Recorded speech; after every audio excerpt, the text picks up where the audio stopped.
slightly after 1:30 p.m. today, the officers in the Southern District received the call of an alarm in the 1500 block, and upon arrival went to the rear and found the rear door kicked in, forced entry.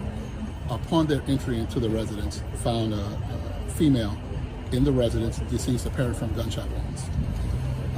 Notified homicide detectives who began processing this scene as a homicide scene.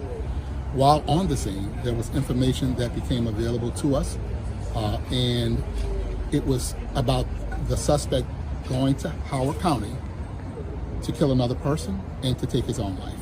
Immediately, detectives forwarded that information to Howard County, began coordinating with Howard County.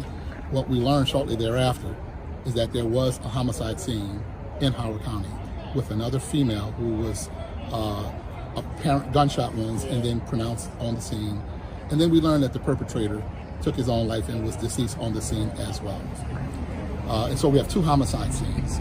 Our thoughts and prayers are with the family members of both of these victims. This is a tragic domestic event that did not have to happen. And this is what we're talking about all the time with guns and domestic violence, and the willingness for people to use those guns to take out their anger and to solve their conflict.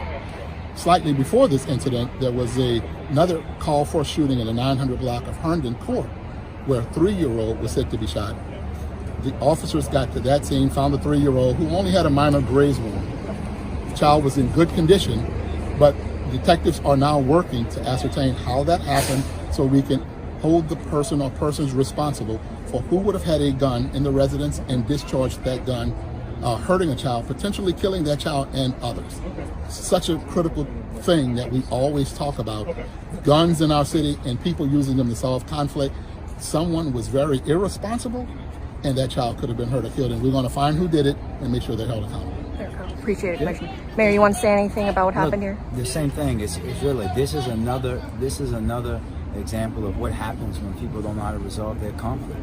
First, the thoughts and prayers go out to their family, to this community, to this great community who's now suffering because someone just didn't know how to move on, right? No one should lose their life. We have to be able to be better holding people accountable, even people that we know who simply just don't want to let people and let things go. And in the case of a young kid being shot, a 3-year-old, that means that some adults are going to have to be held accountable, because adults cannot be leaving guns around children or loosely handling guns or allowing young people, whatever happened, an adult is responsible there, and we're going to hold them responsible no matter what, because we cannot continue to have people solve their disputes, especially domestic disputes, in this way where people's lives are taken.